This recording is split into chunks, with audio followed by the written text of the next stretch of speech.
vous invite à venir avec nous à louer le Seigneur, à vous mettre debout. On vous invite à vraiment louer le Seigneur. On y va, viens. Viens, ne tarde plus à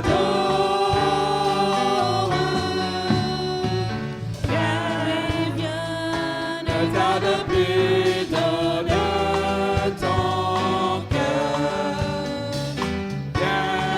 Viens, tel que tu es adorant.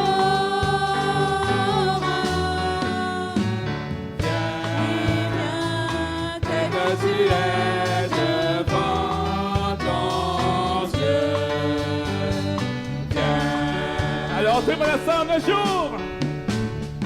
Un jour toute langue dira tu es Dieu. Un jour tout genou fléchira.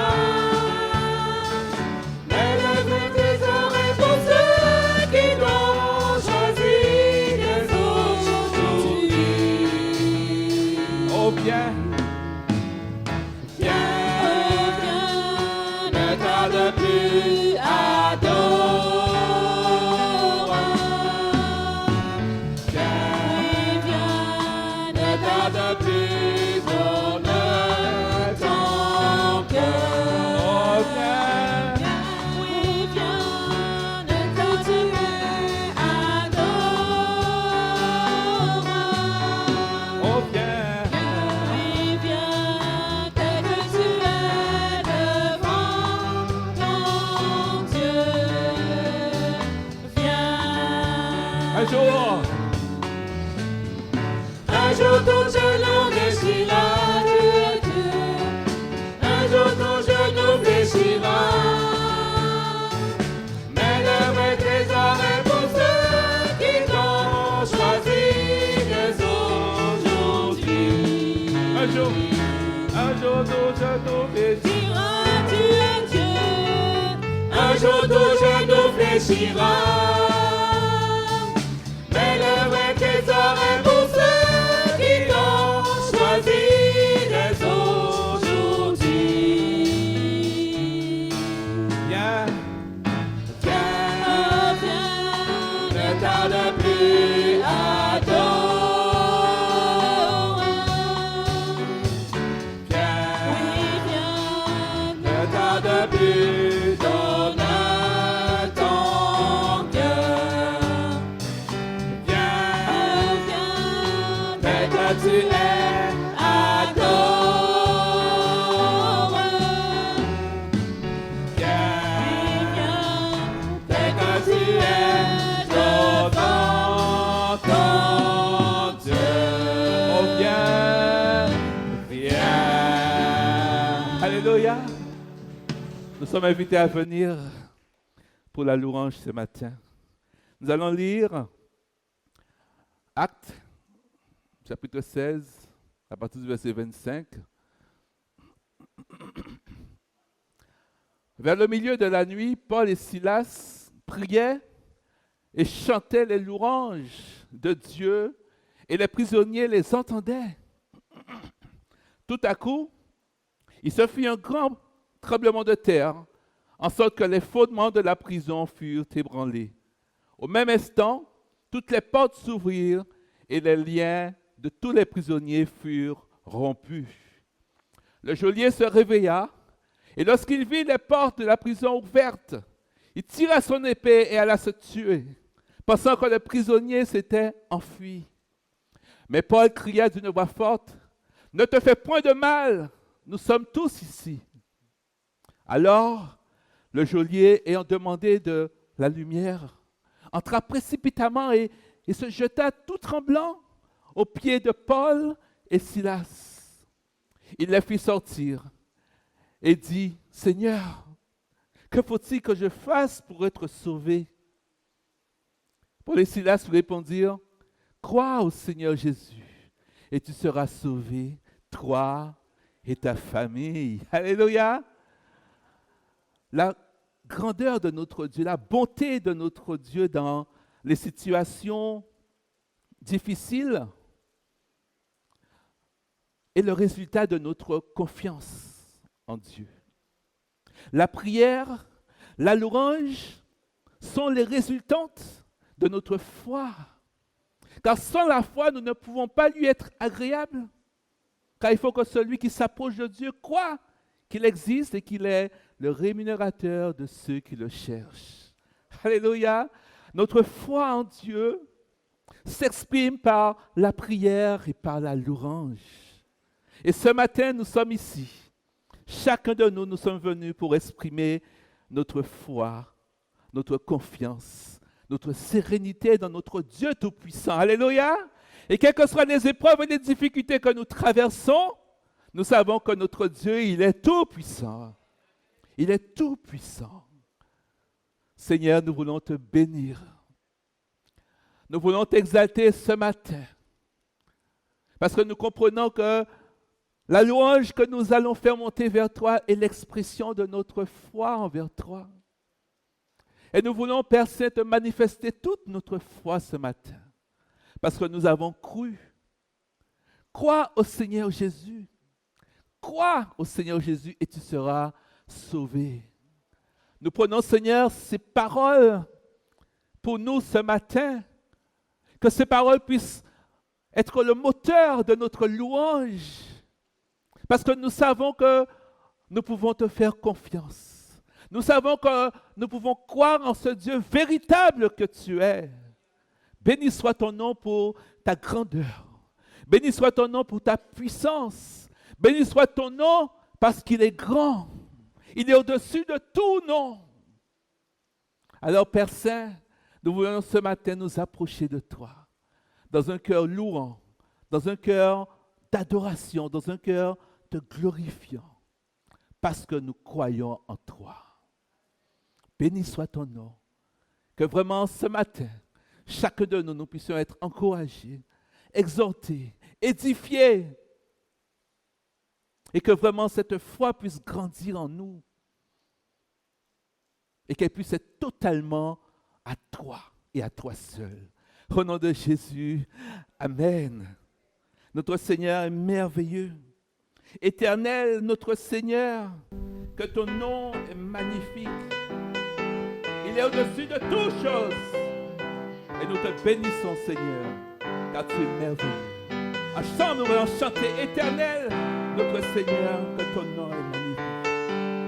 Éternel, Notre Seigneur, que ton nom est magnifique.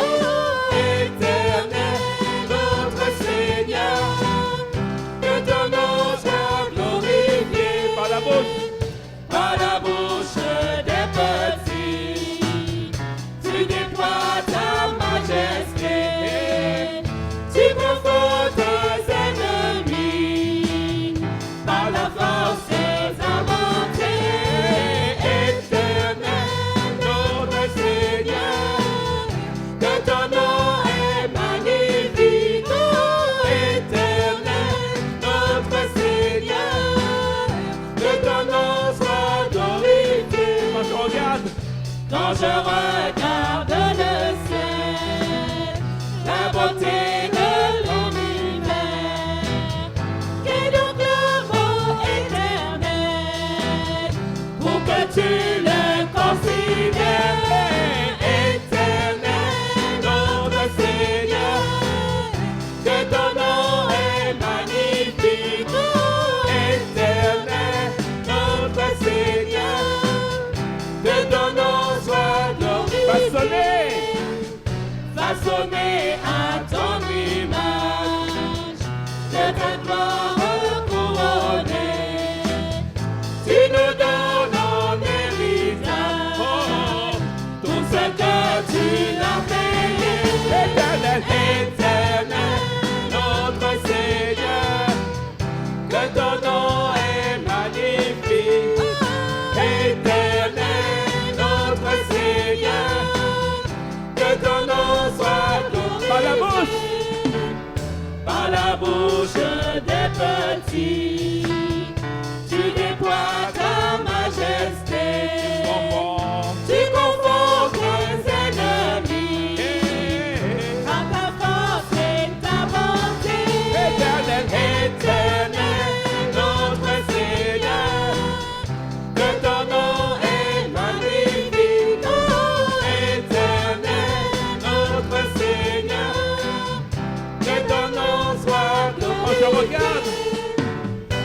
quand je regarde le ciel, la beauté, la beauté de l'univers, qu'est-ce là?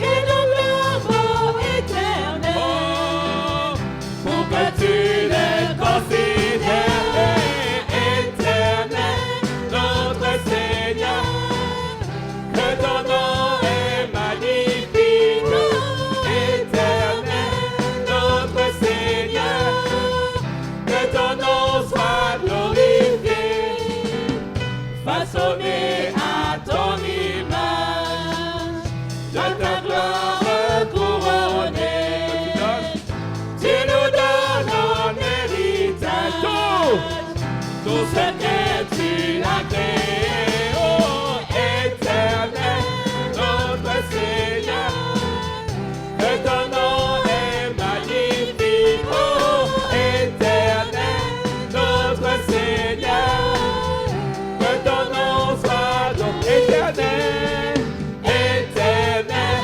notre Seigneur, que ton nom soit magnifique, éternel, notre Seigneur, que ton nom soit glorifié, éternel, éternel,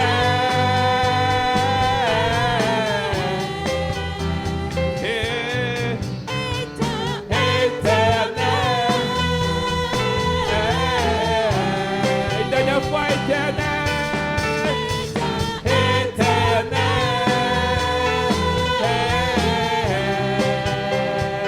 oh, éternel,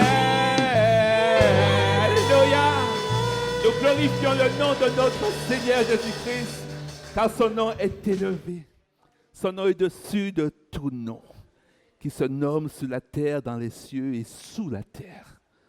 Notre Dieu est magnifique, alléluia. Notre Dieu est merveilleux.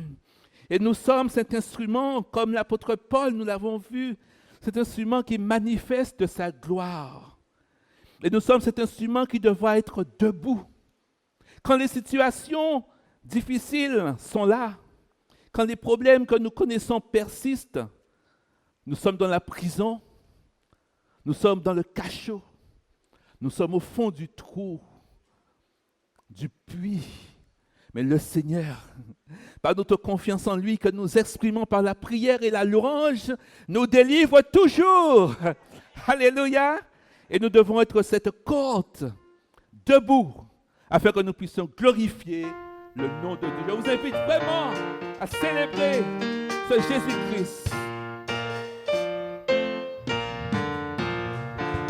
pour cette côte, soldat du roi des rois, tenez d'une main forte l'étendard de la croix. Au sentier, Au sentier de la croix, Jésus-Christ nous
debout encore.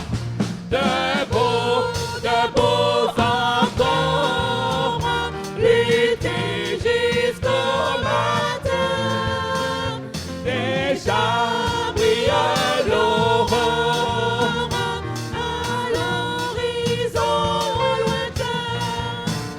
Bientôt jetons nos armes au pied du roi des rois.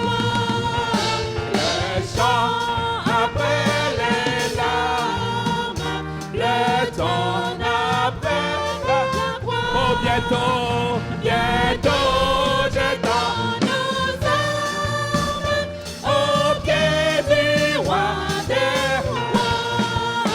Les chants après les larmes, le ton après la croix. Oh, les chants après les larmes, le ton après la croix. Oh, les chants après les larmes, le trône après la croix. Alléluia. Alléluia. Alléluia.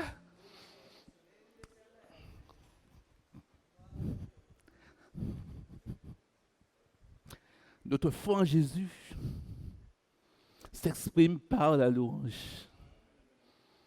Alléluia. Nous sommes un peuple de célébrants et nous savons pourquoi nous sommes là. Pour la gloire de notre Seigneur Jésus-Christ, pour la gloire de Dieu à travers de Jésus. C'est pour cela que nous sommes là ce matin et pour nulle autre raison. Jésus nous a sauvés et nous voulons vraiment croire en lui. Nous voulons vraiment le manifester. Et nous voulons vraiment ce matin, mais dire que nous sommes venus pour te louer. Nous sommes venus pour te glorifier. Nous sommes venus pour te célébrer. Et c'est là notre raison de vivre. Avec moi, je veux chanter, danser. Je veux danser et louer. Peu importe ce que je vis, le ressuscité vit en moi. Son nom est Jésus. Je suis né de Dieu. Je suis victorieux. Je suis né pour influencer. Rempli du Saint-Esprit. Je veux danser. Je veux danser et louer. Peu importe ce que je vis, le ressuscité vit en moi. Son nom est Jésus. Je suis né de Dieu. Je suis victorieux. Je suis né pour influencer. Rempli du Saint-Esprit. Oh, oh, oh, oh.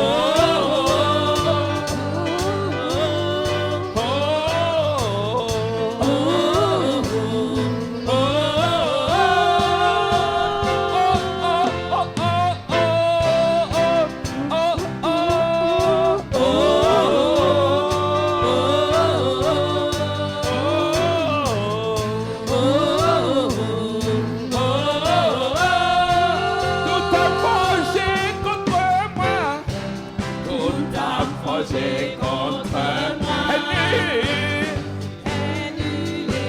Le ressuscité. Vit en moi. Son nom. Son nom est Jésus. Toute âme forgée Contre moi. C'est nul et sans effet. Le ressuscité vit en moi. Son nom est Jésus. Je suis né de Dieu. Je suis victorieux. Je suis né pour influencer. Rempli du Saint-Esprit. Je louerai son nom.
Alléluia. Alléluia. Alléluia. Nous sommes ce peuple de conquérants. L'apôtre Paul, il a conquis la prison. La prison lui a été soumise. Où tu dois conquérir, toi, ce matin? Tu connais la situation où tu dois prendre la victoire. Où tu dois prendre la victoire afin que les portes puissent s'ouvrir, afin que les murs puissent être ébranlés, afin que la lumière puisse t'éclairer et que tu vois la gloire de Dieu. Alléluia. Et le Seigneur est magnifique. Nous sommes ce peuple d'adoration d'adorateurs qui le célébrons.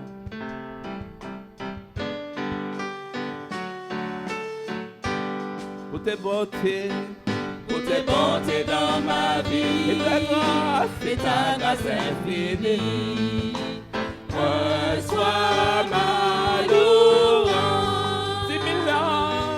10 000 ans ne peuvent suffire pour te dire merci. Reçois ma louange.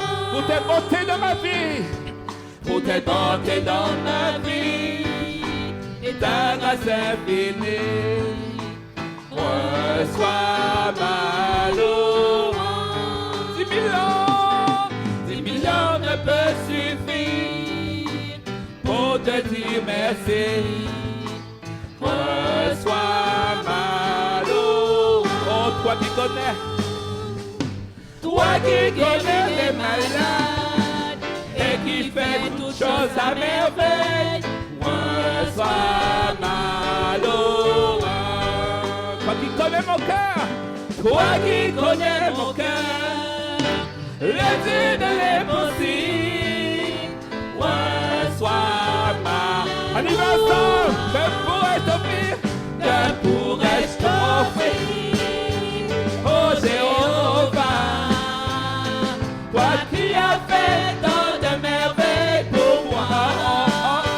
Que pourrais-je t'offrir, oh Jéhovah, toi qui as fait tant de merveilles pour moi. Que pourrais-je t'offrir? Que pourrais-je t'offrir, oh Jéhovah, toi qui as fait tant de merveilles pour moi. Que pourrais-je t'offrir, oh Jéhovah, toi qui as fait tant de merveilles pour moi. Oh, reçois. Reçois, oh Seigneur, reçois Seigneur, reçois ma louange. Oh, reçois. Reçois, oh Seigneur, reçois Seigneur, reçois ma louange. Pour tes bontés dans ma vie, pour tes bontés dans ma vie, Et ta grâce infinie, reçois ma louange. 10 000 ans ne peuvent suffire Pour te remercier, reçois ma louange. toi qui connais, Toi qui guéris les malades et qui fais toutes choses à merveille, reçois ma louange. toi qui connais mon cœur, Toi qui connais mon cœur, le Dieu de l'impossible, reçois ma louange. Que pourrais-je t'offrir, oh Jéhovah, toi qui as fait tant de merveilles pour moi. oh Que pourrais-je t'offrir, oh Jéhovah, toi qui as fait tant de merveilles pour moi. oh, reçois. Reçois, oh Seigneur, reçois Seigneur, reçois ma louange. Oh, reçois.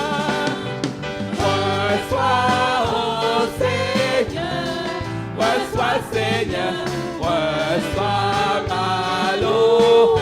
Oh, reçois,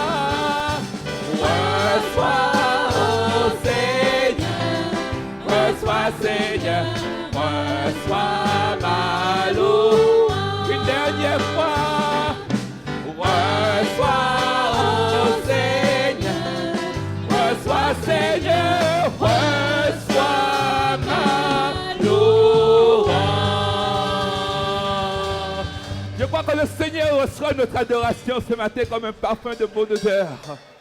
Les anges sont en train de recueillir nos adorations pour l'amener au trône de gloire de notre Dieu. C'est comme de l'encens qui monte jusqu'au trône de Dieu et qui est agréable à notre Seigneur et notre Dieu. Nous sommes ce peuple d'adorateurs parce que Jésus nous a offert sa vie à la croix. Et c'est pour cette raison que nous sommes sauvés. Nous avons la vie et que nous pouvons glorifier son nom. Alléluia. Et nous savons que nous ne devons pas nous inquiéter. Nous ne devons pas promener des regards inquiets. Parce que le Seigneur a pour chacun de nous un plan. Un plan parfait. Quelle que soit la situation dans laquelle tu es. Le plan de Dieu est parfait. Regarde à lui. Ne regarde pas les nuages comme aujourd'hui. Même les nuages nous produisent une bénédiction de pluie ce matin. Alors n'ayons pas peur des nuages. C'est une grâce de Dieu. Et nous avons le salut en Jésus-Christ. Et nous sommes convaincus que quelles que soient les situations, que nous serons victorieux parce que Jésus a déjà vécu à la croix du Calvaire. Oh, tu es là, présent parmi nous. Oh, je t'adore. Oh, je t'adore. Tu es là, agissant parmi nous. Je t'adore. Oh, confesse-la, tu es là, Jésus. Tu es là, présent parmi nous. Oh, t'adorons ce matin. Notre louange monte jusqu'à toi, jusqu'au trône de gloire. Oh, tu es là, tu es là, agissant parmi nous. Je t'adore.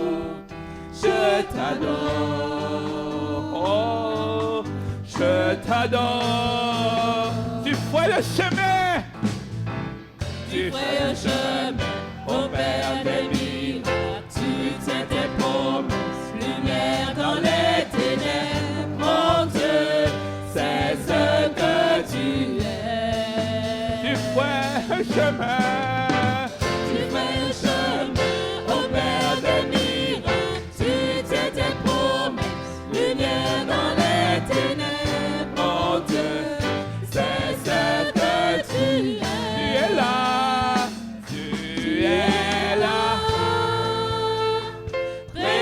Parmi nous, je t'adore,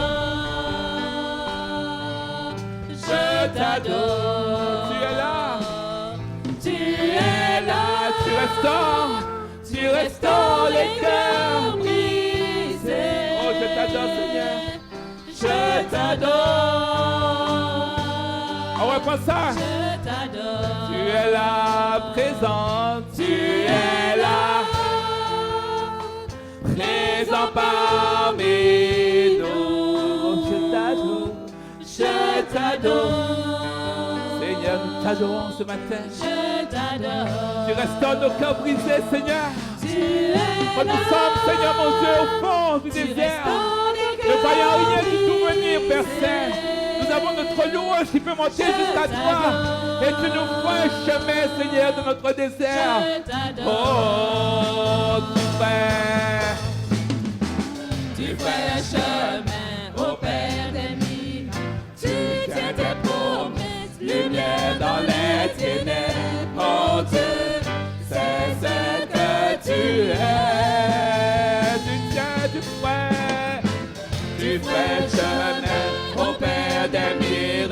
tu tiens tes promesses, lumière dans les ténèbres, oh Dieu, c'est ce que tu es. Oh, disons-le, Jésus. Jésus, Jésus, Jésus, oh Jésus, Jésus, Jésus, Jésus, oh Jésus. On va confesser ça, on va confesser ça. Et quand je ne le vois pas, tu es là. Et quand je ne le sens pas, tu es là. Tu agiras encore. Tu agiras encore. Et quand je ne le vois pas, tu es là. Et quand je ne le sens pas, tu es là. Tu agiras Encore. Tu agiras encore une Tu fois. agiras encore. Et quand je ne le vois pas, tu es là. Et quand je ne le sens pas, tu es là. Tu agiras encore. Tu agiras. Et quand je ne le vois pas, Et quand je ne le vois pas, tu es là. Et quand je ne le sens pas, tu es là. Tu agiras encore. tu ferais jamais. Encore. Tu ferais jamais. Au Père des miracles, tu tiens tes promesses, lumière dans les ténèbres, oh Dieu, c'est ce que tu es. Tu ferais jamais. Au Père des miracles, tu tiens tes promesses, lumière dans les ténèbres, oh Dieu, c'est ce que tu es. Tu ferais jamais. Oh, Tu ferais jamais, au Père des miracles, tu tiens tes promesses, lumière dans les ténèbres, oh Dieu, c'est ce que tu es. tu ferais jamais. Tu ferais jamais, au Père des miracles, tu tiens tes promesses, lumière dans les ténèbres, oh Dieu, c'est ce que tu es. Alléluia. Nous le louons pour ce qu'il est. Nous l'adorons pour ce qu'il est. Et notre louange va ce qu'il fait pour nous dans notre vie. La louange à Dieu, c'est ce qu'il fait pour nous. Alors avant que le pasteur ne monte, je vous demande de vous mettre debout et on va pouvoir prier pour ce temps de parole que le Seigneur a mis sur le cœur de notre pasteur. Seigneur, nous voulons te bénir ce matin. Nous voulons te rendre toute la gloire, comme vraiment tu nous appelles à le faire parce que tu es le souverain maître. Tu es sous ton trône très élevé, Seigneur mon Dieu. Et tu nous amènes, Père Saint, à siéger à tes côtés en Jésus-Christ. Nous te bénissons pour tant de grâce. Nous voulons, Seigneur, prier pour notre frère Gérard Bastaro qui a subi une opération, Seigneur. Nous te prions de vraiment le relever dans sa santé, le fortifier, Seigneur mon Dieu, afin vraiment qu'il puisse nous retourner en pleine forme. Merci, Seigneur, pour ces moments de partage que nous avons eus, qui nous ont fait du bien, pour la sœur de Jocelyne à qui tu fais du bien, Seigneur mon Dieu, pour la sœur Sergette que tu as vraiment guérie miraculeusement. Merci pour l'encouragement de Francette. Merci aussi pour le témoignage de Micheline, Seigneur mon Dieu. Tout ce moment, Seigneur mon Dieu, de partage dans le culte, ce sont vraiment des moments que tu mets pour nous à part. Et tu mets dans le cœur de chacun ces encouragements, ces paroles, ces témoignages, afin que l'Église tout entière soit édifiée, soit exhortée, soit encouragée. Merci Seigneur pour tant de grâce que tu nous accordes ce matin. Et nous voulons vraiment te présenter notre pasteur Patrick Nardin, qui en ce moment va porter ta parole, Père Saint. Nous savons, Père, que c'est un instrument entre tes mains. Alors nous te prions par vraiment l'assistance de ton Saint-Esprit de l'inonder, afin qu'il soit ce canal, ce vecteur qui qui nous parle de ta part, afin, Père Saint, que nos cœurs soient touchés, que nous soyons vraiment bénis à travers tout ce qui va être dit ce matin. Que toute la gloire et la grâce te soient rendues à toi seul, au nom de Jésus. Amen. Pasteur Nadin pour le message. Asseyez-vous, s'il vous plaît. Merci. Alors, je salue de nouveau l'Église. Bonjour, frères et sœurs. Ceux que je n'ai pas eu le temps de saluer, que le Seigneur vous bénisse. Bienvenue. En tout cas, je vous invite maintenant à ouvrir votre Bible avec moi. Et nous allons lire un court texte dans le livre d'Amos, le chapitre 8, et le verset 11 à 14.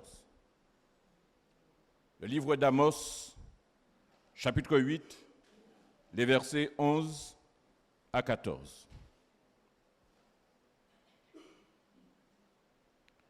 Le sujet que le Seigneur m'a mis à cœur de partager avec vous ce matin concerne plutôt ce qu'on pourrait appeler la famine spirituelle.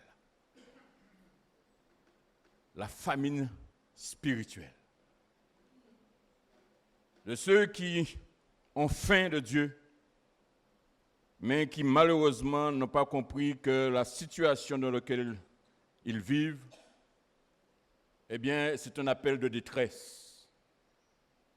Un appel à se tourner vers Dieu. Un appel à le rechercher. Un appel à retrouver sa face. En Amos chapitre 8, versets 11 à 14, il nous a dit, « Voici les jours viennent, dit le Seigneur, où j'enverrai la famine dans le pays. Il dira non pas la disette du pain et la soif de l'eau, mais la faim et la soif d'entendre les paroles de l'Éternel. Ils seront encore alors errants d'une mer à l'autre, du septentrion à l'orient. Ils iront ça et là pour chercher la parole de l'Éternel et ils ne la trouveront pas. En ce jour-là, les belles jeunes filles et les jeunes hommes mourront de soif.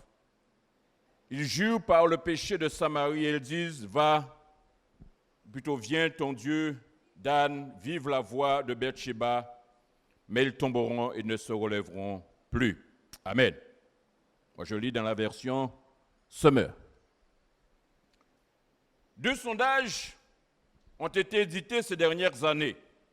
L'une en 2022 par l'Alliance biblique française et le quotidien La Croix, et l'autre en 2020 par le Christianisme aujourd'hui, qui montrait que les chrétiens sont, comme ils le disent eux-mêmes, en état de famine spirituelle. Ce sondage révèle que parmi les protestants français, y compris évangéliques, il y a 13% qui lisent la Bible tous les jours ou presque. 6% au moins une fois par semaine. Et 81% moins souvent, dont 29% jamais. Et ça, je parle seulement pour en France. Les statistiques en Guadeloupe, je ne l'ai pas. Le constat est donc sans appel, frères et sœurs. La lecture de la Bible n'est pas une priorité. Elle n'est pas une priorité, parfois même parmi ceux qui se disent chrétiens. Et pourtant, la faim spirituelle existe bel et bien. Mais on essaie de la combler, on essaie de nous satisfaire par d'autres sources, qui pourtant n'étanchent ni notre soif, ni ne nous rassasient. Je veux dire par là, l'objectif c'est de se comprendre que ce n'est pas en lisant des revues, des livres, que cela satisfait notre soif. Nous avons besoin d'entendre Dieu. Nous avons besoin de dévorer la parole. Nous avons besoin de passer du temps avec Dieu. Et la situation, comme je viens de l'énumérer, n'est pas sans rapport avec celle du temps du prophète Amos. Parce que ce temps-là, nous voyons que Amos critique la cupidité de ses contemporains. ces mêmes contemporains qui oublient Dieu et qui se laissent aller à oppresser les pauvres, à négliger les jours de repos et justement à profiter justement de ce jour de repos pour se livrer à toutes sortes de trafics. En conséquence, Dieu envoie la famine spirituelle. Et il nous a dit au chapitre 8, verset 13, cette famine spirituelle est venue à d'abord toucher les plus jeunes. Le prophète utilise cette image, une image très parlante d'une situation difficile que peut vivre une population qui viendrait à être confrontée à un manque de nourriture importante et durable. Cette réalité est présente à de nombreuses reprises dans la Bible. Je dirais même que l'histoire même du peuple de Dieu est non seulement jalonnée de famine, mais commence en quelque sorte avec l'une d'elles. Genèse chapitre 12, verset 10. Il est dit dans ce texte de Genèse chapitre 12, verset 10, qu'il y eut une famille dans le pays et Abraham descendit en Égypte pour y séjourner car la famine était grande dans le pays. Ensuite vient l'histoire de la famine la plus célèbre de la Bible. Celle qui voit Joseph être nommé premier ministre de Pharaon en Égypte. Genèse chapitre 41, versets 53 à 57. Ce récit, frères et sœurs, nous souligne alors la façon dont Dieu peut se servir de la famine pour accomplir son plan. Enfin, la famine encore était une réalité à l'époque des évangiles. Et Jésus s'en est même servi comme une illustration, par exemple dans la parabole du fils prodigue, en Luc chapitre 15, verset 14, où il est dit que lorsqu'il eut tout dépensé, une grande famine survint, comme par hasard. Il a tout dépensé, tout d'un coup, une famine survient. Non seulement déjà il n'avait plus d'argent pour acheter quoi que ce soit, mais quand vient la famine, qu'il ne manque plus rien, alors là, c'est le désespoir. Comme nous le savons, la famine peut être le résultat de plusieurs facteurs, comme une faible production agricole. Et au temps de la Bible, comme c'est encore le cas aujourd'hui, la production agricole dépendait ou dépend encore aujourd'hui pour beaucoup des conditions climatiques, et en particulier du manque de pluie.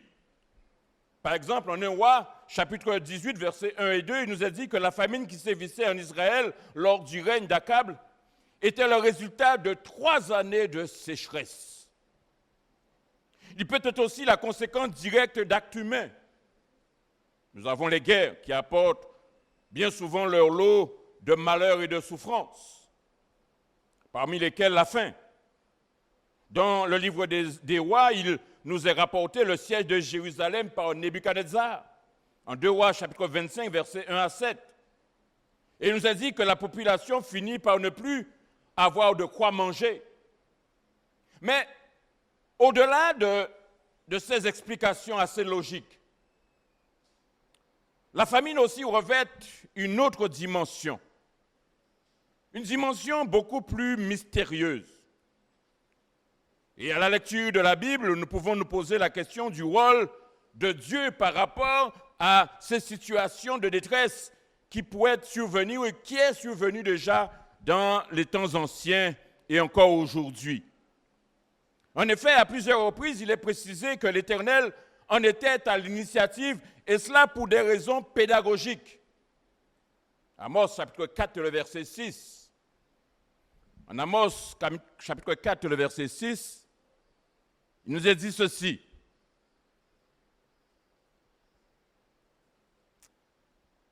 Et moi, je vous ai envoyé la famine dans toutes vos villes, le manque de pain dans toutes vos demeures. Et il est dit, malgré cela, vous n'êtes pas revenus à moi, dit l'Éternel. Qu'est-ce qu'il dit? Je vous ai envoyé. Qui je? Dieu. Je vous ai envoyé la famine dans toutes vos villes, le manque de pain dans toutes vos demeures. Malgré cela, malgré cela, vous n'êtes pas revenus à moi. Mais lorsqu'on vient de dire que lorsque nous sommes dans la détresse, nous avons besoin de nous tourner vers l'Éternel, n'est-ce pas? Mais malgré cela, malgré leur détresse, ce n'est pas vers l'Éternel qu'ils se sont tournés. Ils ne sont pas revenus vers l'Éternel. Ils ont préféré continuer dans leur déviance, sans comprendre que la situation qu'ils vivaient était pour Dieu le moyen de les interpeller, de les ramener, de les permettre de retrouver cette relation qu'ils ont perdue à cause de leur péché. Ce n'était donc pas sans raison que Dieu intervenait contre son peuple, comme il le dit, ou comme il le fait comprendre encore en Ézéchiel, chapitre 14, verset 3. Ces raisons, nous les trouvons au chapitre 22, où il fait un récapitulatif des péchés des habitants de Jérusalem.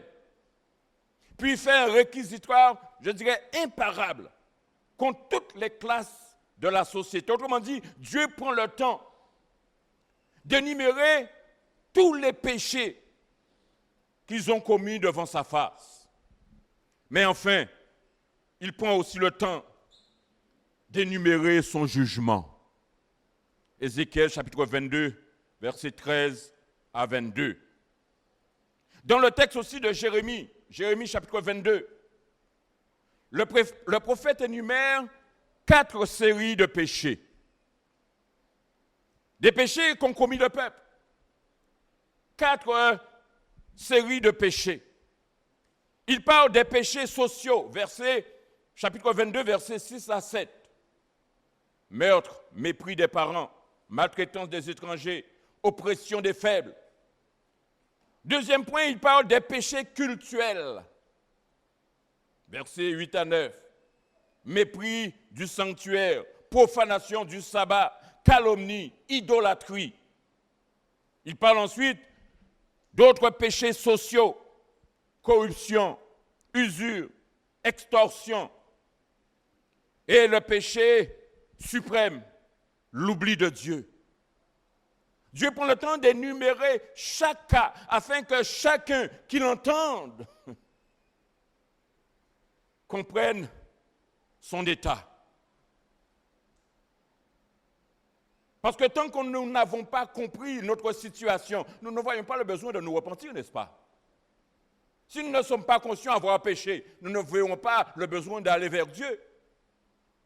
Mais Dieu ici prend le temps de dire en quoi le peuple est coupable. Toujours dans ce sens pédagogique, de les amener, eux, à prendre conscience de leur situation et de prendre la résolution, de prendre la décision de revenir vers Dieu. Le jugement de Dieu contre les péchés de son peuple s'est aussi manifesté sous l'image de 4 fléaux, que l'on retrouve d'ailleurs dans plusieurs textes de l'Ancien Testament, et sont mentionnés comme étant la peste, l'épée et la famine. La peste, l'épée, la famine, voire même 4, les bêtes sauvages. 4 signes de jugement de Dieu qui se sont réalisés, mais qui se sont répétés au cours de l'histoire. Et c'est important aussi de le souligner parce que dans son discours sur la montagne des Oliviers, Jésus aussi annonce que jusqu'à son retour, il y aura aussi, entre autres, des guerres et en divers lieux des famines. Il mentionnera aussi des pestes et des famines. L'apôtre Jean parlera et dira aussi, je regardais en Apocalypse chapitre 6, le verset 8. Apocalypse chapitre 6, le verset 8.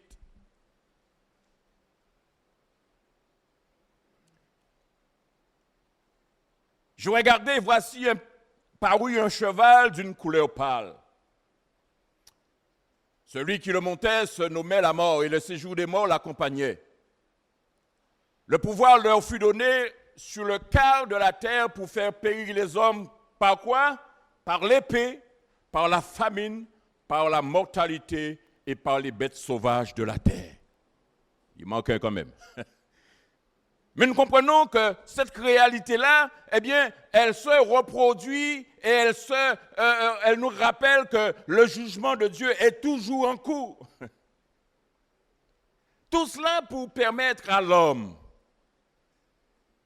de considérer la situation et de chercher secours, non pas dans les solutions humaines,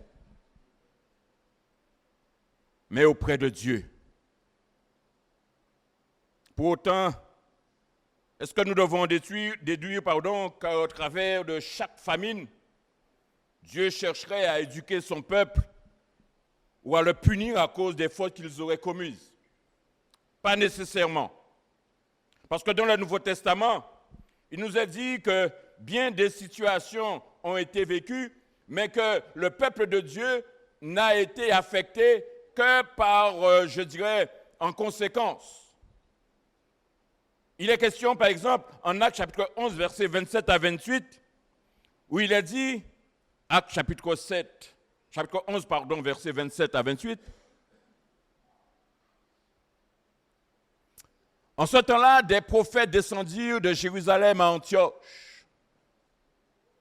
Ensuite, l'un d'eux, nommé Agabus, se leva et annonça par l'Esprit qu'il y aurait une grande famine sur toute la terre.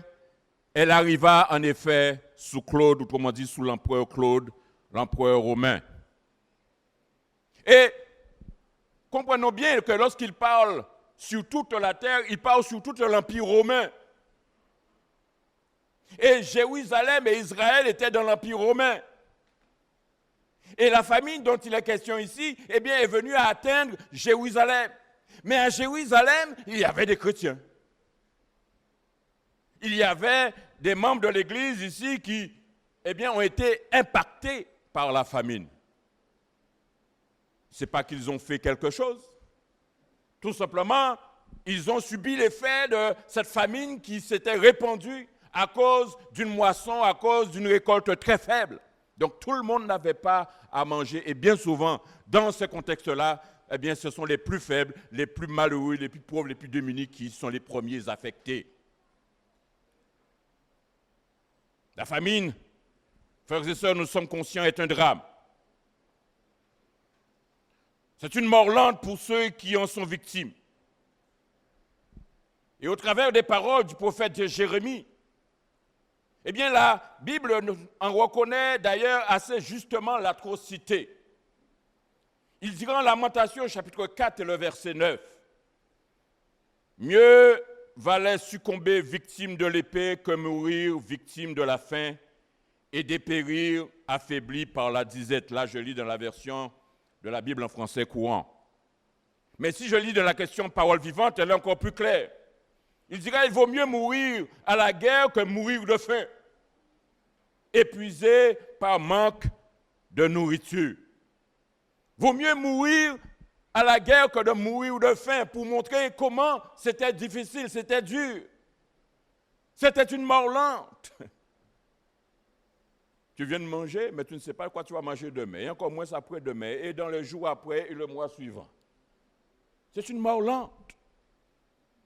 Et nous comprenons ici que lorsqu'il parle de cela, c'est pour montrer que face à la famine, qu'elle vienne de Dieu ou de la météo, ce qui est surtout frappant, c'est que c'est à ce moment que la nature humaine se révèle dans toute sa noirceur. Parce que comprenons bien, si dans ce contexte-là, nous oublions Dieu, qu'est-ce qui va se passer? J'ai constaté que lorsqu'il y a une détresse générale, c'est la panique. Et l'un vient à piétiner l'autre, vient à bousculer l'autre, l'un vient à presque malmener l'autre, à tuer l'autre même, pour que lui survive. Et c'est ce qui s'est passé à Jérusalem. Parce que nous voyons que dans ce contexte de 2 Rois, chapitre 6, versets 24 à 31, pendant le siège de Samarie par le roi Nabuchodonosor. Il est dit que non seulement les prix des produits alimentaires avaient explosé, mais comme conséquence, on voit que le peuple est venu déjà à abandonner Dieu, premièrement. Mais nous voyons pire encore. Nous voyons que la famine poussait le peuple non seulement à ne plus respecter les prescriptions de la loi, mais il est venu à les pousser aussi à commettre les pires horreurs, comme par exemple à manger leurs propres enfants. 2 Rois, chapitre 6, verset 29. Vous essayez d'imaginer ça?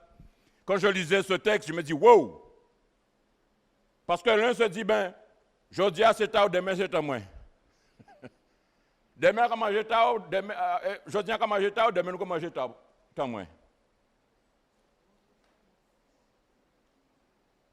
Oui, c'est bon d'être chrétien, hein? Mais c'est bon d'être chrétien surtout si tu grandis avec Christ.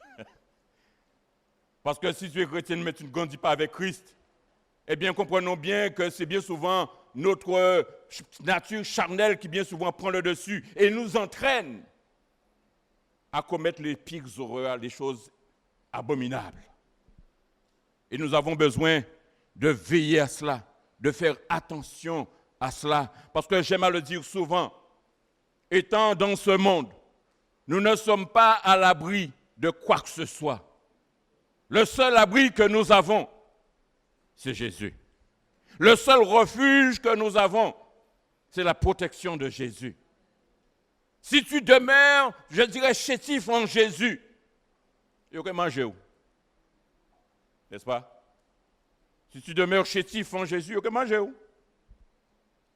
Parce que bien souvent, on constate que dans le monde, lorsque c'est toujours le plus faible qui paye le lot. Alors, hors de question pour nous de rester chétifs. Hors pour nous de question de rester derrière. Vous savez, lorsque vous regardez les reportages animaliers, quand les lions font qu'ils se mettent en chasse, qu'est-ce qu'ils font? Il y a le troupeau qui passe. Mais qu'est-ce qu'il aura fait? Il y a toujours qu'à veiller plus faible là. Tu as là quatre non pas là, tu as là qui plus faible là, c'est qu'à veiller. Et lorsqu'ils ont repéré le plus faible, alors ils font paniquer le troupeau pour encercler le plus faible. Il ne faut pas nous rester faibles. Il ne faut surtout pas rester faible, il ne faut surtout pas rester chétif. Mais, en disant cela, je veux dire aussi, quelles que soient les raisons à l'origine de la famine, le manque de nourriture, qu'il soit physique ou spirituel,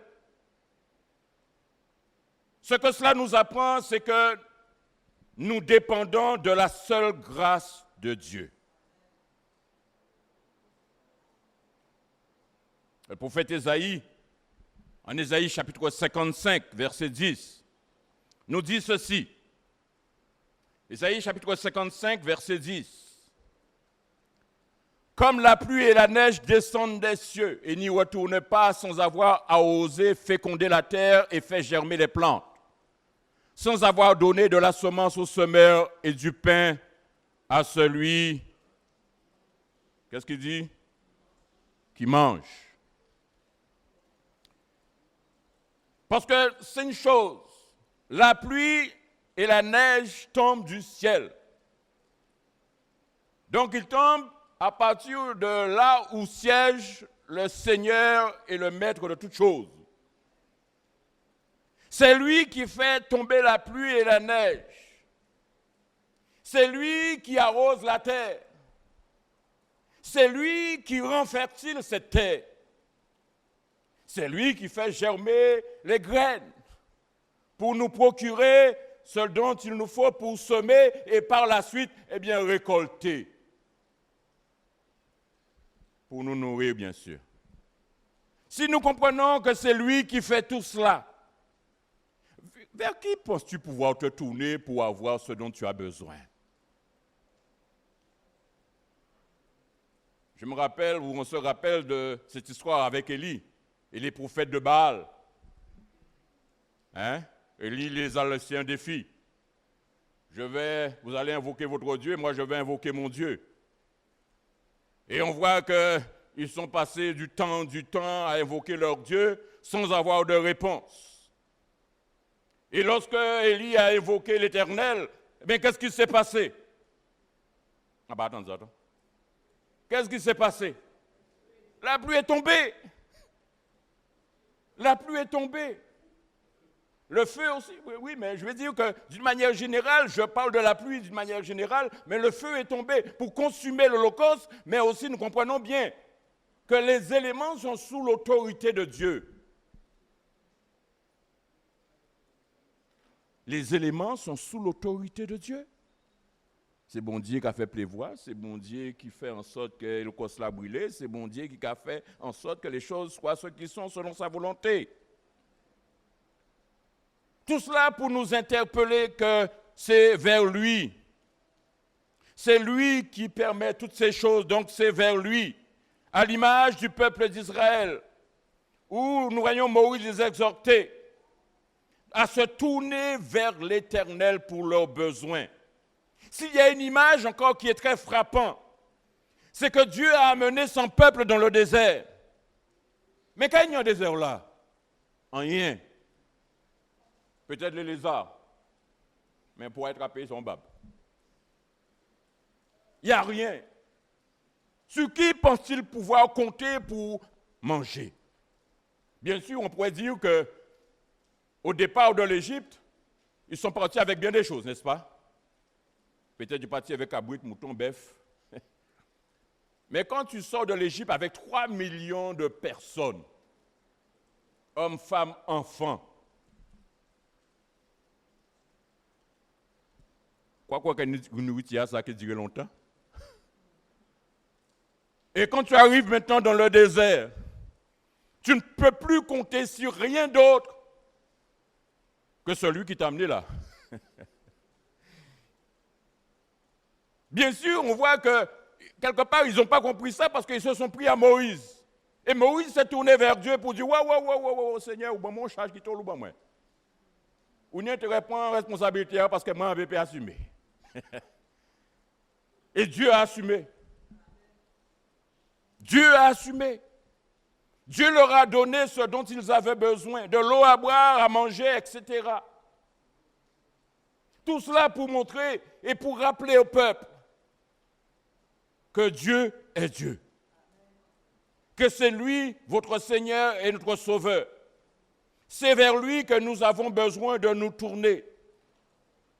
Le grand problème avec ce peuple, c'est qu'ils n'ont cessé de gémir. Ils n'ont cessé de se plaindre. Ils ont été même jusqu'à regretter être sortis de l'Égypte. Si je fais le parallèle, je dirais qu'ils ont regretté de sortir sous la coupe du diable. Wow!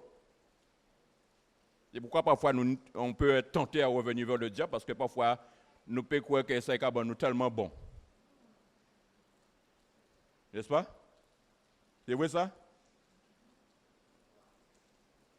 Mais lorsque nous avons expérimenté la grâce de Dieu, lorsque nous avons expérimenté la bonté de Dieu, nous avons témoigné, nous avons entendu les témoignages.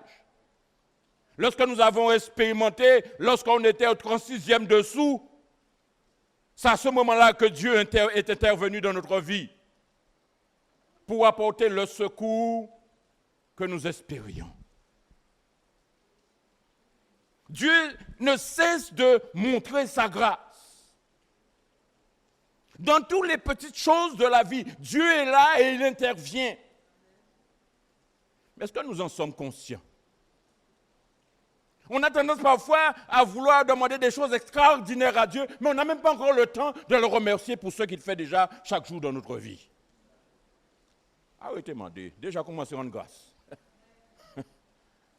Parce que si on regarde bien, je ne sais de le répéter aussi, et je le crois, ce que tu demandes est très peu nombreux par rapport à tout ce que Dieu fait. C'est vrai. Imagine que tu respires là, Dieu te fait grâce. Respiration l'a coupé après ça. Pour changer Seigneur, mais pourquoi pas remercier moi pour le deuxième coup de souffle en point là? Si on devait remercier Dieu, le culte même de ce matin ne suffirait pas. Mais c'est habituel, c'est normal, c'est courant, c'est habituel. Ça va, on le sait. Maintenant, ce qu'on attend, c'est que Dieu, tu fasses des choses extraordinaires. Quand tu descends, il y a une grande réunion de lumière qui va venir. Nous ne pouvons pas laisser ça toute la semaine là.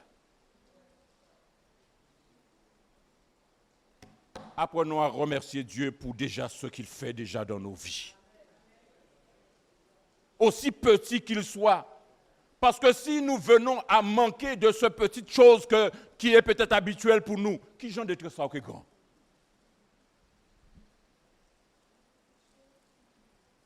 Combien ta détresse sera grande?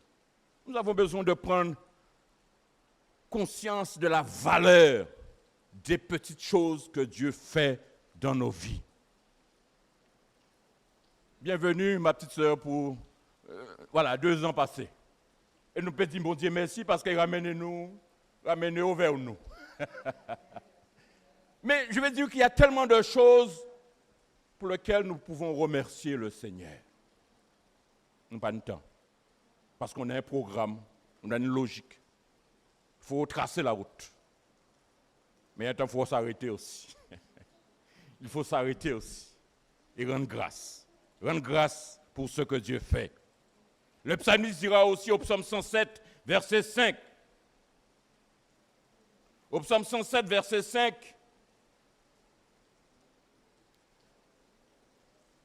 Ils souffraient de la faim et de la soif. Leur âme était languissante dans leur détresse. Ils criaient à l'Éternel et il les délivra de leurs angoisses. Il est vrai que Dieu répond à nos besoins sur le plan pratique, pour nos besoins quotidiens. Mais est-ce que nous avons aussi pensé que de même que Dieu intervient et répond à nos besoins, il y a une autre partie de nous qui n'est pas notre estomac, qui lui aussi a besoin de se nourrir. Et c'est là maintenant que je voudrais aborder l'aspect de cette famine spirituelle dans laquelle nous sommes ou nous pouvons être. Le fait que nous passons tellement de temps, mais c'est ni manger tout partout. Il y a qu'à faire foire, il y a qu'à faire. Les restaurants fleurissent partout. Nous avons les choisir là, nous voulons aller. Nous avons fait compétition pour nous dire qui est-ce qui est plus bon, qui est-ce qui est moins bon. Hein? Comment on appelle ça? Déjeuner champêtre. Mais on oublie une chose.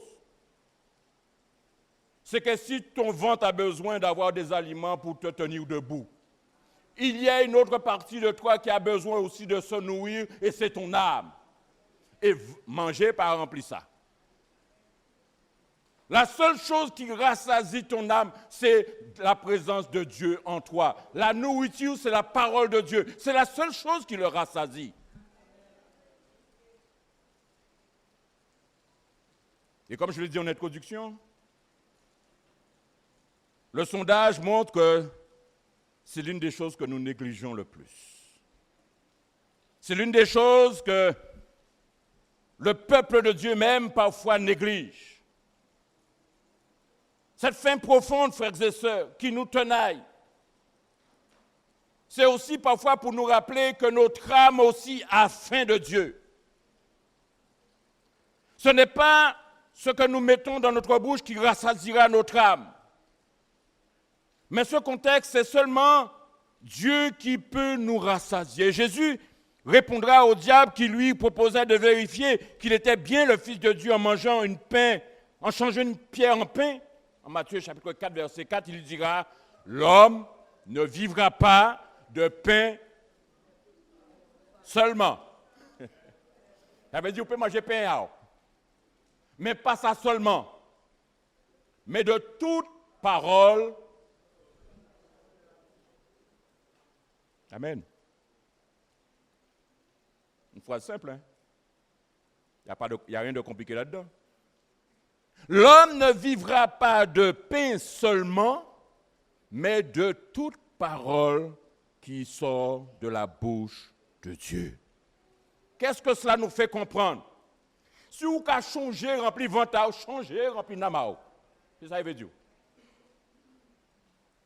Quelque part, c'est comme si le repas symbolisait un autre repas dont ton âme a besoin et dont tu as besoin de satisfaire. Si vous avez changé, rempli ventao, changé, rempli namao.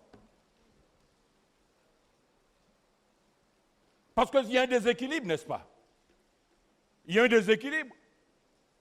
Tu penses à ton ventre, mais tu ne penses pas à ton âme. Mais il y a un déséquilibre en toi. Ou quand marcher un peu coché. Quand tu as deux jambes et qu'il t'en manque un, qu'est-ce qu'on va faire? Obligé à remplacer par autre chose, mais ce n'est pas l'autre chose qui te fera te sentir avoir une jambe, être complet. C'est d'avoir Jésus comme nourriture spirituelle. C'est lui, ton ventre est comblé, ton âme est comblée, au tout bout. On y force. Ou peut aller. Tu peux faire un grand parcours. Tu te sens rassasié, tu te sens satisfait, tu te sens comblé. Si on a faim et qu'on mange, on est comblé. Mais si tu ne manges pas, tu ne nourris pas ton âme, eh bien ton âme reste affamée. C'est la disette spirituelle, c'est la famine spirituelle. Beaucoup de chrétiens, malheureusement, aujourd'hui, sont dans cette famine spirituelle. Parfois, on n'en est même pas conscient. Parce qu'on cherche, on court. Je vois tellement de personnes courir. Je dis, mais quand on va courir, même pas ça, pourquoi il va courir?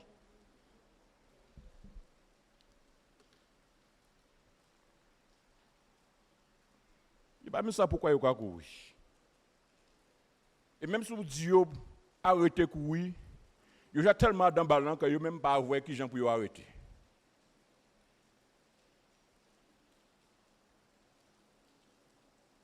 Leur âme était languissante, nous dit le psalmiste au psaume 107, verset 5. Et dans leur détresse, ils crient à l'Éternel et il les délivra de leurs angoisses. Leur âme était languissante. Ils soupiraient. Ils te disent, quand on va faire, attendez-vous. Quand on va faire, moi. Mais nous ne pas écouter. Parfois, on ne comprend même pas pourquoi moi dans tel état. On ne comprend même pas. Pourquoi je suis dans cet état? Pourquoi je ne me sens pas bien? Pourquoi? On se pose tellement de questions. Rappelons-nous que si ton ventre a faim et qu'on doit manger, comprendre que ton âme aussi a faim et qu'il faut bien manger.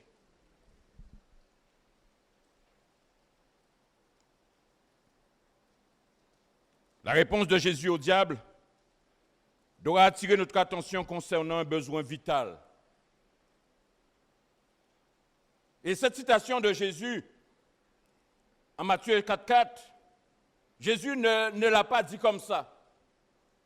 Parce qu'il s'est rappelé du peuple d'Israël dans le désert en Deutéronome chapitre 8, le verset 3, où Moïse a évoqué aussi la même chose. Deutéronome chapitre 8, le verset 3.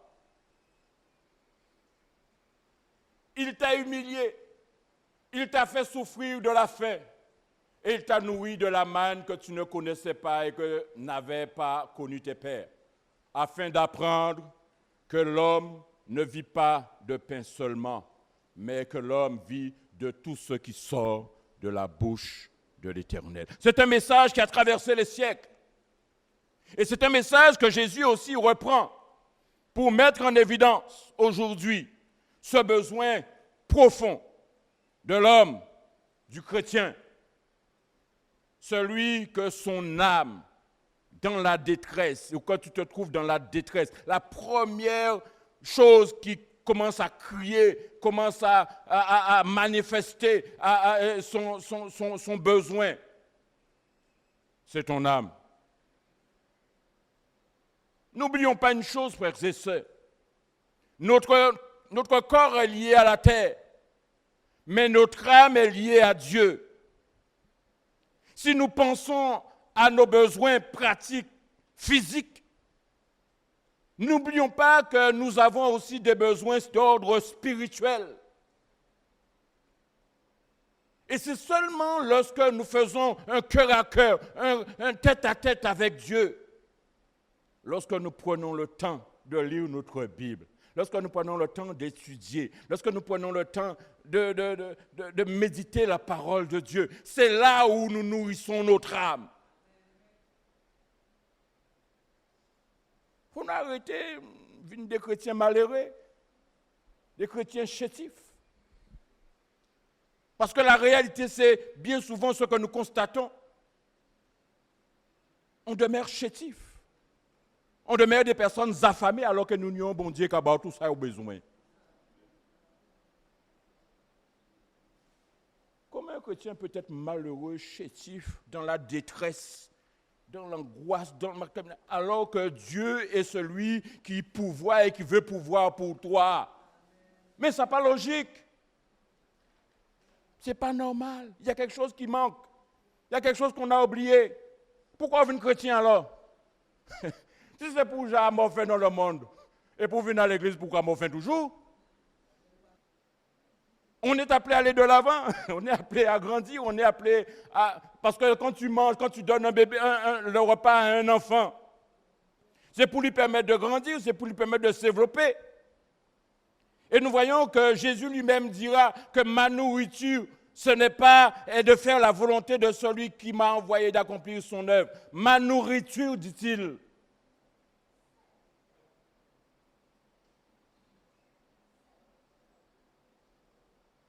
Ma nourriture.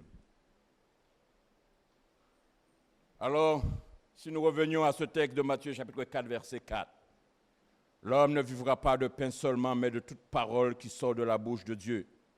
Nous avons bien compris que ce n'est pas de pain physique dont il parle ici, mais c'est de la parole de Dieu qui doit nous maintenir en vie. Jésus rappelle qu'au désert, le peuple n'a pas souffert de la faim physique, parce que la manne venait quotidiennement les rassasier.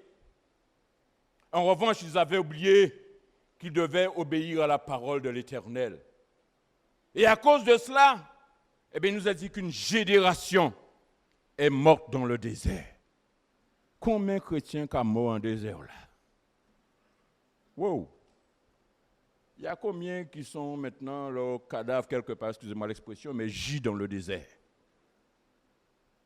C'est triste hein, de voir qu'on a celui qui est à même de pouvoir tous nos besoins, qui est riche en miséricorde, mais nous oublions d'aller vers lui, de nous attendre à lui, de compter sur lui pour nos besoins. Et on meurt à côté manger là, ou à côté celui qui est capable de nous donner ce dont nous avons besoin.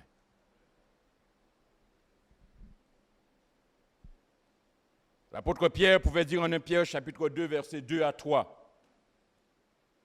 Désirez comme des enfants nouveau-nés le lait spirituel et pur, afin que par lui vous croissiez pour le salut. Si vous avez goûté que le Seigneur est bon, désirez comme des enfants. Nous avons besoin d'ouvrir la Bible pour avoir une rencontre personnelle avec Dieu. Et avec celui, bien sûr, aussi, qui est le centre de la révélation écrite, celui qui est la parole vivante, à savoir Jésus-Christ. De même que le fait que le lait pour un enfant est un aliment complet. Il évoque aussi chez l'enfant un sentiment de plénitude, un sentiment de satisfaction, une fois que sa faim est apaisée. La lecture de la parole de Dieu aussi est indispensable pour grandir spirituellement. Elle est aussi à l'origine de la vie nouvelle en nous. Elle est encore l'aliment de notre croissance. Nous comprenons donc qu'il doit être présent dans toutes les étapes de notre vie. Nous en avons besoin. Nous en avons besoin. Et simplement ce que nous dit Jacques, ce n'est pas seulement de prendre la parole pour prendre la parole, d'avoir plein de choses dans la tête. Mais il dira aussi ensuite, en Jacques chapitre 1er, verset 22, mettez la parole en pratique. Ne vous bornez pas à l'écouter en vous trompant vous-même par de faux raisonnements.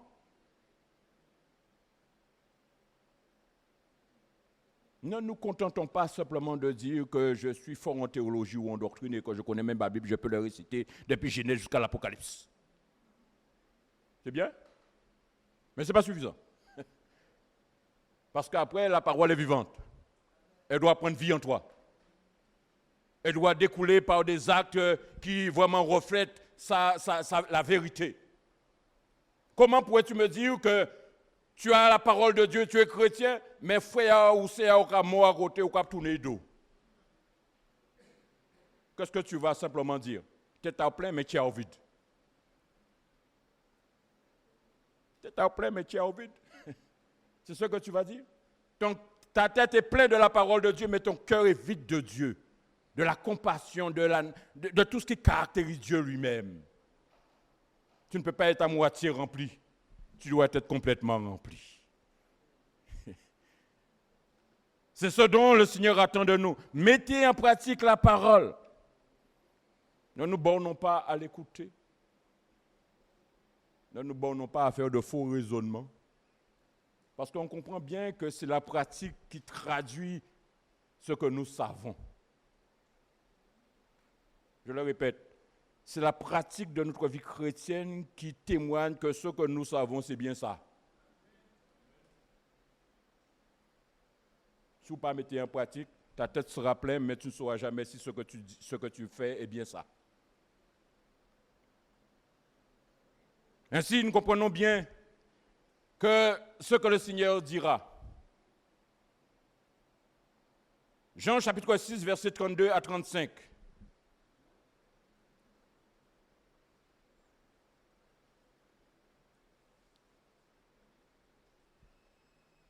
Jésus leur dit, en vérité, je vous le dis, Moïse ne vous a pas donné le pain du ciel, mais mon Père vous donne le vrai pain du ciel. Car le pain de Dieu, c'est celui qui est descendu du ciel et qui donne la vie au monde. Il leur dit, Seigneur, donne-nous toujours ce pain. Jésus le dit, je suis le pain de vie. Celui qui vient à moi n'aura jamais faim, et celui qui croit en moi n'aura jamais soif.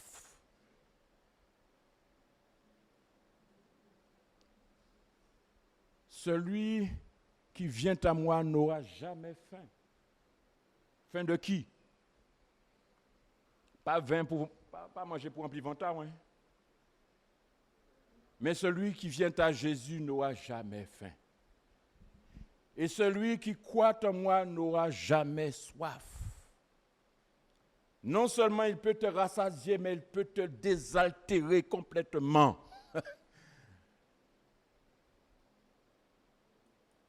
Lorsque nous avons accepté Jésus dans notre vie, eh bien c'est l'héritage que nous avons reçu. L'assurance que nous avons reçue que ou péjeun dans l'abandon, ou péjeun dans la disette.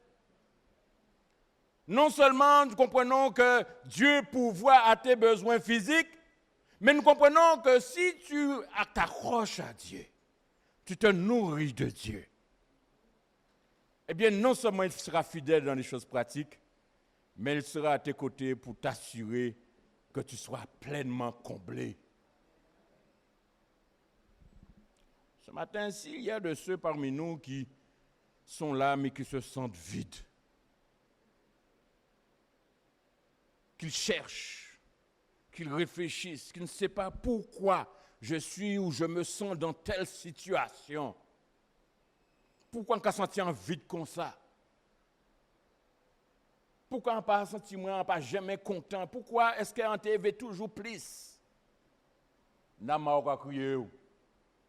N'a pas crié en détresse, il a crié aux abois. Vous savez, lorsque vous avez vos enfants à la maison, ils sont petits, et qu'ils commencent à pleurer, bien sûr ça peut être pour diverses raisons.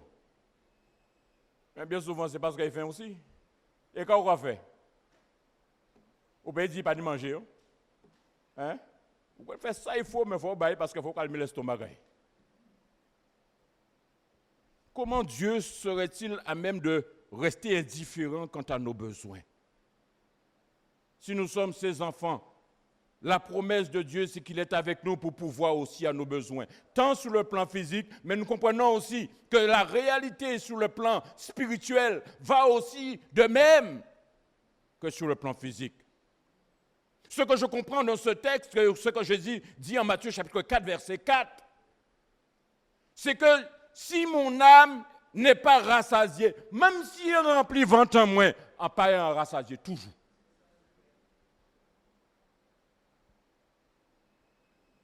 J'aurais l'illusion d'être satisfait. Mais entre un repas qui va t'amener à un autre repas plus tard, puis il va t'amener à un autre repas, et celui qui va te donner un repas qui va te remplir jusque dans l'éternité, qu'à quoi choisir?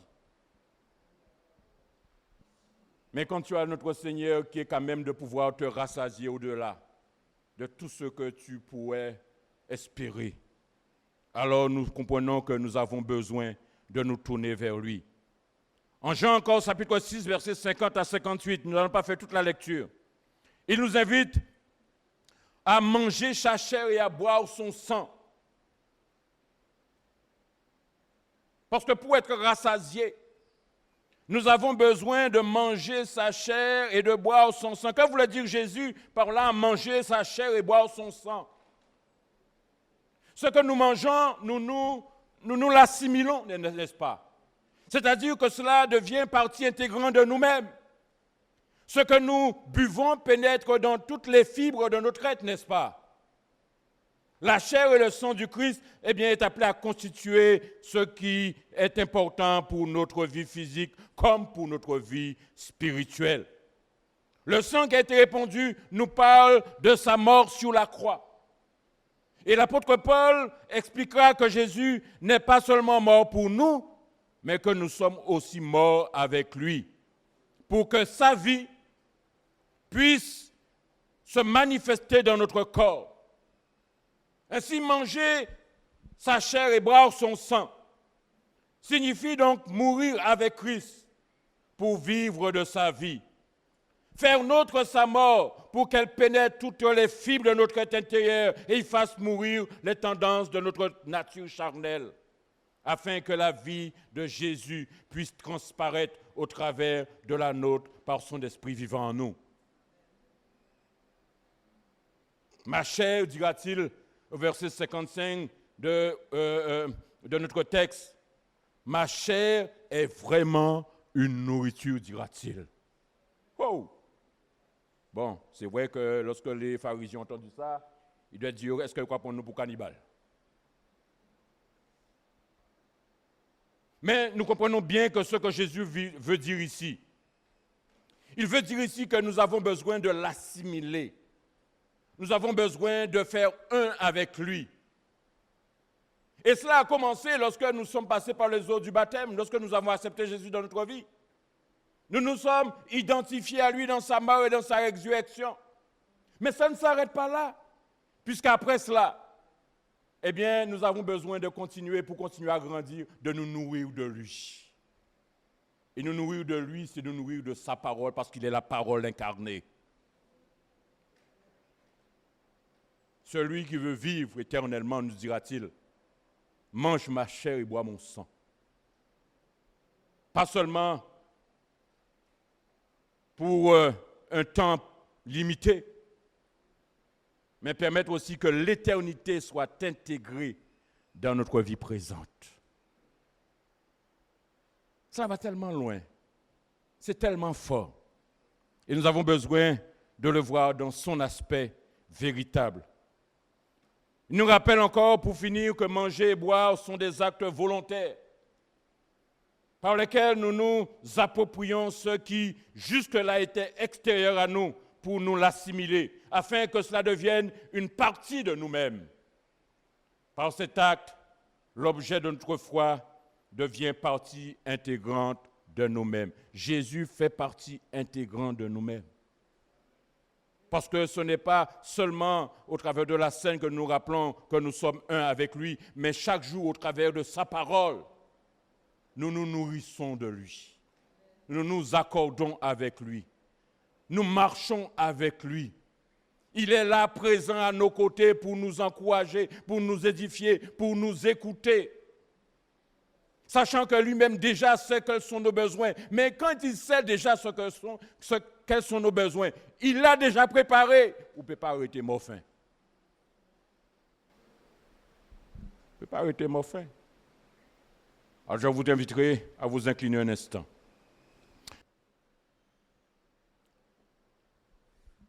Nous bénissons ton nom ce matin encore, Seigneur. Merci pour ta parole. Ta parole ce matin encore qui nous interpelle. À ne pas oublier que si nous avons faim sur le plan physique, que cette faim sur le plan physique est appelée aussi à nous rappeler qu'il y a une autre faim que nous avons besoin de rassasier, c'est celui de notre âme. Cette faim physique ne peut l'étancher, ne peut la rassasier. Il n'y a que toi qui peux le faire. Et il n'y a que ta parole, Seigneur, qui peut nourrir notre cœur, qui peut étancher nos besoins, qui peut nous rassasier complètement. Cela nous interpelle encore combien nous avons besoin de toi. Combien nous avons besoin de rester attachés à toi.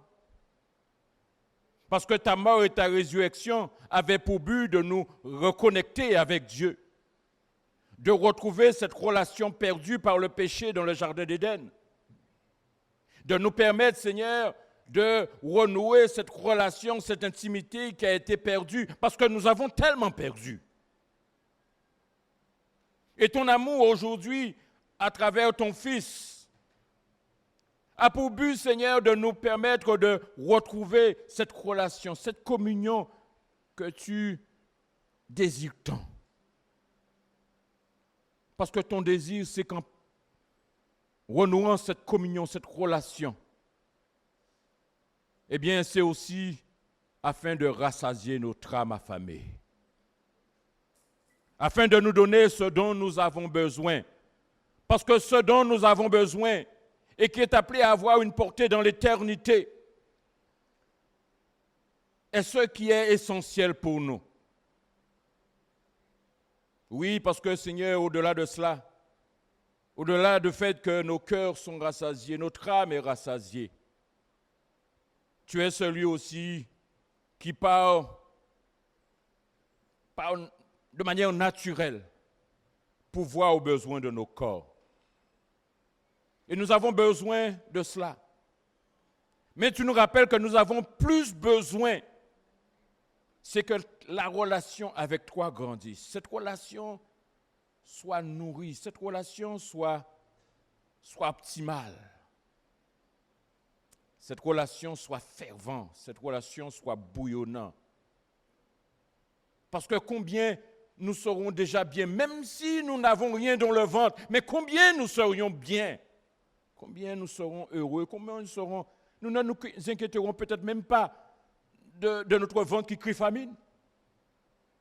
Sachant que tu le vois déjà et que tu pourvois déjà.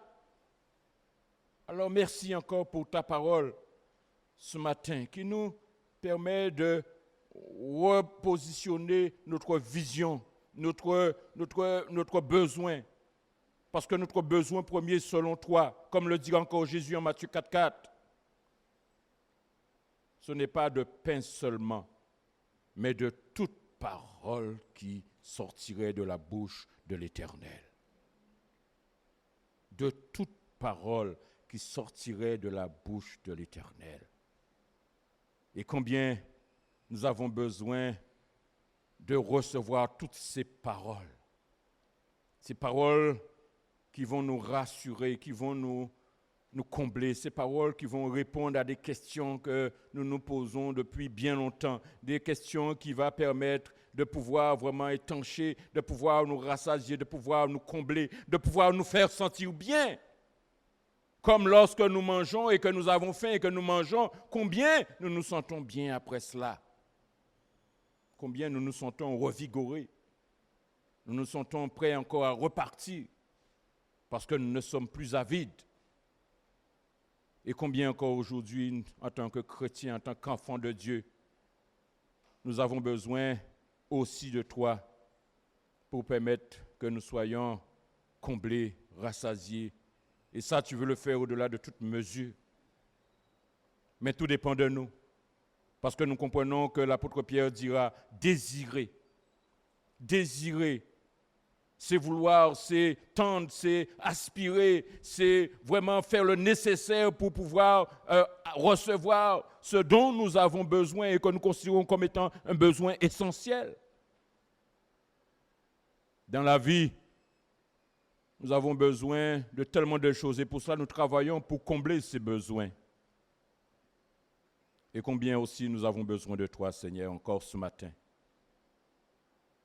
Tant de nous souffrent, tant de nous sont dans la détresse, tant de nous sont égarés, tant de nous parmi nous tendent vers toi, attendant ton secours.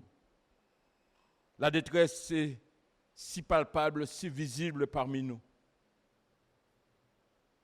Mais ce matin, tu veux nous dire, cherchez ma face. Ce matin, tu veux nous dire, tendez votre cœur vers moi. Pas obligatoirement vers ce quoi nous aspirons, parce que ta parole le déclare. Tu connais mieux que nous ce dont nous avons besoin. Et nous avons besoin de tendre vers ce que tu sais que nous avons besoin et pas ce vers quoi nous croyons avoir besoin. Aujourd'hui, fais-nous grâce encore. Fais-nous grâce. Comble-nous. Mais surtout, donne-nous de comprendre que l'essentiel, c'est toi. Parce que si notre ventre est plein, mais notre âme meurt de faim, alors combien nous serons toujours dans la détresse. Et loin de nous de chercher à le combler par bien des choses, parce que ce seront qu'une illusion. L'Ecclésiaste rappelle que bien sûr lui-même a cherché tellement de choses pour combler son vide. À la fin, sa conclusion a été que tout n'était que vanité. Alors aide-nous, Seigneur. Merci de venir à notre secours. Merci de nous faire grâce. Durant cette semaine qui s'annonce, nous comptons sur toi. Donne-nous de pouvoir de chercher ta face, de te chercher toi, le seul vrai Dieu, notre Seigneur Jésus-Christ. De chercher ce qui te plaît, de chercher ce que tu attends de nous. Oui, fais-nous grâce encore. C'est entre tes mains que nous nous remettons. Nous comptons sur toi. Nous te donnons toute gloire dans le nom de Jésus. Amen. Amen. Notre culte est arrivé à son terme. Merci de la présence de chacun. Merci de votre contribution. Merci à tous. Et vraiment que le Seigneur puisse bénir chacun de vous.